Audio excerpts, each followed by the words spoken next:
The word personality comes from the Latin persona, which means mask. In public we all wear masks. In our professional life, in the public sphere, we play the roles required. This keeps society functioning smoothly. We are all actors on the public stage of life, and it is pointless to deny or moralize against this fact.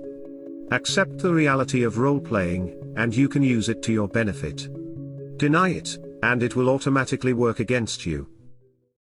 The idea of putting on a social mask or acting a part has negative overtones in society.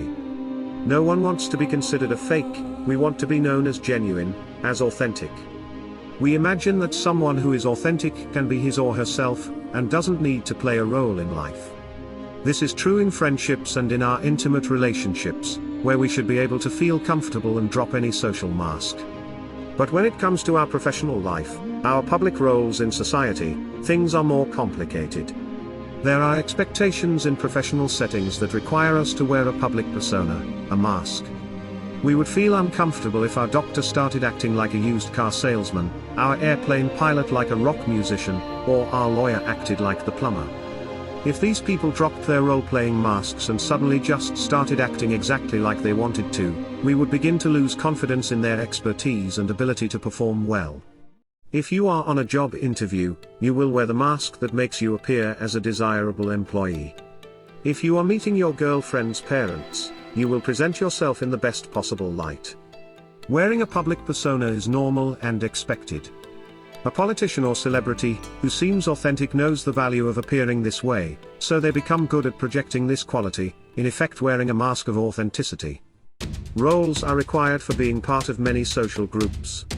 A real hipster is required to present him or herself in a certain way.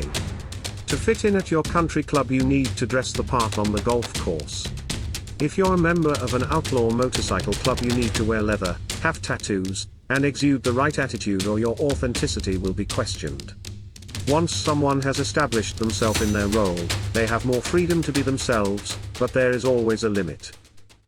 Consciously or unconsciously most of us play the social role required of us, because we know our social success depends on it. The smart move is to embrace the idea of being an actor, making your goal to play your part on the stage of life with great skill. We can become aware of the proper appearances we must present, and then shape them for maximum effect. Let's look at the 6 fundamentals of becoming a smart social performer. First of all, you want to master the non-verbal cues. In certain settings, when people want to get a read on who you are, they pay greater attention to your non-verbal cues. So it pays to be aware of your non-verbal style and display signs that have a suitable effect. The basic cues you should master are how to seem likable, a genuine smile, welcoming body language, confidence cues, dominance cues and the dislike and like cues. You should also know how to mirror those you deal with. Along with the right non-verbal cues, train yourself to be able to display the proper emotions on command. You want to become a method actor of sorts, recalling or imagining experiences that caused a similar emotion to the one needed. Surrender to the feeling of the moment so your body language flows naturally. Make yourself smile or frown and you will experience some of the emotion that goes along with the expression. The main point is that you have control. When your emotions control you, it's a subtle sign of weakness, and a lack of discipline. And don't go too far with your emoting, train yourself to return to a more neutral expression, when the time is right. The role you play has boundaries and you are required to project certain qualities in that role. But you still need to be flexible and adapt to your audience. So it's important to understand who you are dealing with and shape your nonverbal cues to their style and taste.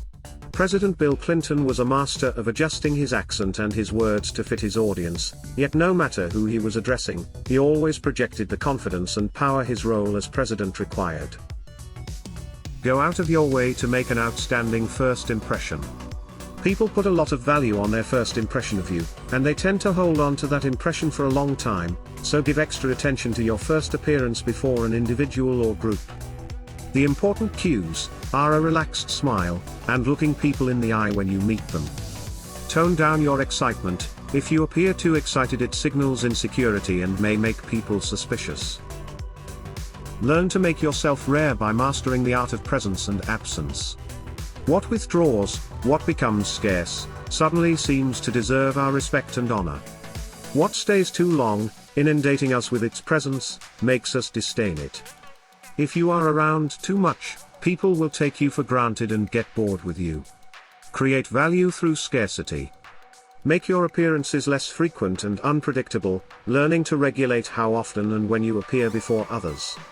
The idea is to make them want to see more of you, not less. Along these lines, create an air of mystery, withhold information about yourself. People don't need to know everything about you.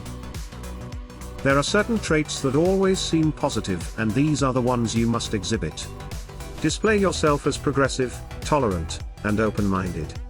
Project honesty and sincerity. Show signs of humility. A few public confessions of your weaknesses will do the trick. It's good to occasionally appear humble. Keep your hands clean, let others do the dirty deeds while you remain spotless. And finally, use dominance cues to make yourself appear powerful before your time. You want it to seem like you were always destined for success. Following these basics of impression management will help you transform yourself into a master actor on the stage of life, positioning yourself for opportunity and success, and enjoying your moment in the limelight.